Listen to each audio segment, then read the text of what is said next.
Okay.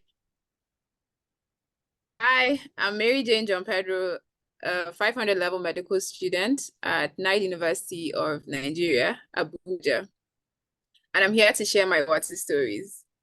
I would like to start with the first question, which says, share a water story specific to your area, Nigeria. This can be from a personal experience or something you've seen. So, from what I can remember, we've never had a centralized water system compared to places like Europe, America, or the UK, where you have adequate water resources, or you have water plants or water bodies that supply water to urban houses. So how do we get water? We get water via pipe-borne water, mostly. So now the story of a typical rural child in Umahia, where I grew up, is vastly different from what it would be in northern Nigeria due to limited rain supply compared to southern forests. So growing up without a centralized water system to rely on, growing up with a centralized water system to rely on, and more often to rely on rainwater, how did we cope? So what my people do, especially when I was younger, was to use rainwater harvesting. So they do something they call pipe the zinc. So pipe the zinc is like rainwater down pipe. It's just like a rainwater down pipe. So when water runs off the roof, it flows directly into booters. So they call it booters, but it's like barrels. Yeah, it looks like barrels. So as the years went by, rather than relying on rainwater or having to like succumb to the ill fate of water scarcity, some financially capable individuals dug boreholes where they sell pipe-borne water to individuals in a truck with jerry cans. So to me, this offers a sustainable solution. And some people also provide the water free of charge. And then moving on, as time went by, like mid to late 2010, most homes began to have pipe-borne water systems. So one thing I do understand is that different rural areas in the state, the government still put up pipe-borne water system or like well water, where people actually draw water from the well as part of development projects because it helps them. And also during my community medicine posting, one of our visits was during the rainy season, and we had to visit a rural community. It's called the Kuchingoro community. It's here in Abuja. And I couldn't help but notice that some of the residents still use rainwater harvesting. It kind of gave me a nostalgic feeling. And yeah, so that's all I have to say for this first question. I don't know if it answers the question. Okay, so moving on to the second question. The second question says, how has climate change impacted water resources? So this is where I tell the story of northern Nigeria. I'm going to talk about the Lake Chad. I don't know if you've heard about the Lake Chad, but the Lake Chad is situated at the crossroad of Nigeria, Niger, Chad, and Cameroon, and it's the third largest enclosed lake globally and the fourth largest lake in Africa. It has northern and southern basins that are separated by sand. And usually the Lake Chad experiences varying sizes due to rainwater fluctuations, particularly in certain river basins, which in particular the Chari Logon River Basin, and it contributes to about 85% of its water inflows. So the lake undergoes four distinct states based on rainfall and inflows. And something called the small state, which was noticed in 1991, is the most conducive because it helps fishing, agriculture, and livestock farming, and also supports multi-activity and multifunctionality of the communities and individuals around there. So now moving on to answer the question, how climate water impacted water resources. Now in Lake Chad, I would say climate change, the first one is erratic rainfalls. So climate change like alters the rainfall patterns, and this is going to lead to irregularities in precipitation across the Lake Chad Basin. So with these irregularities, you're going to have unpredictable like volume of the water. So now to a lot of people, when you ask them about Lake Chad now, they're going to use the word, oh, the Lake Chad is drying up. So this actually affects the Lake Chad.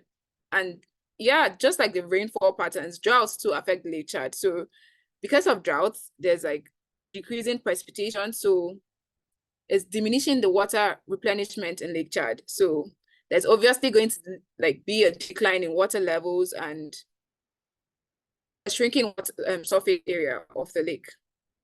And as we're going to imagine, these factors, the erratic rainfall patterns, the droughts, is going to affect agricultural productivity, it's going to affect livelihoods, it's going to affect food securities, especially for those that rely on this lake for water resources. And something else that lake is increased evaporation. So high temperatures has led to an increased evaporation rate, has led to increased evaporation rates from Lake Chad. So this is further adding to the reduced water levels and I would say exacerbating water scarcity, especially during low rainfall patterns. And another factor that has contributed to this is environmental degradation. We know climate change contributes to environmental degradation in the Lake Chad Basin. How? Soil erosions, deforestation, desertifications, and this is going to lead to increased runoff and further diminish the water availability in the Lake Chad. Also, a contributing factor is the socio-economic impacts. So climate changes in water availability and quality exacerbates socio-economic challenge in this particular region. Communities dependent on this Lake Chad for fishing, agriculture, livestock grazing, they face vulnerability to food insecurity, poverty, and displacement. Like now, we would see a lot of cattle rearers. They bring their cattle more to urban areas because there's no water there for their cattle to feed on. So they wouldn't want them to die, obviously. And then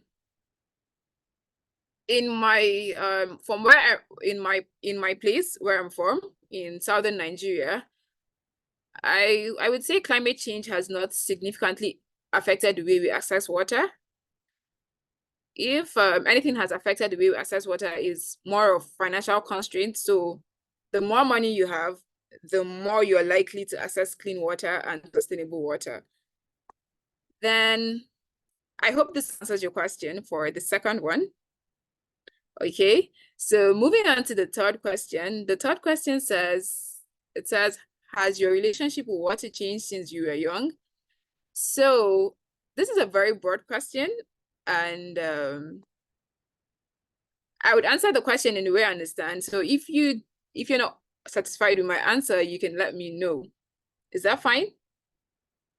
Okay, so this question, as I described earlier, much of my childhood was conserving rainwater and buying water from merchants who have pipe-borne water ready to sell, and it can be bought with trucks that have typically 3 to 12 jerry cans.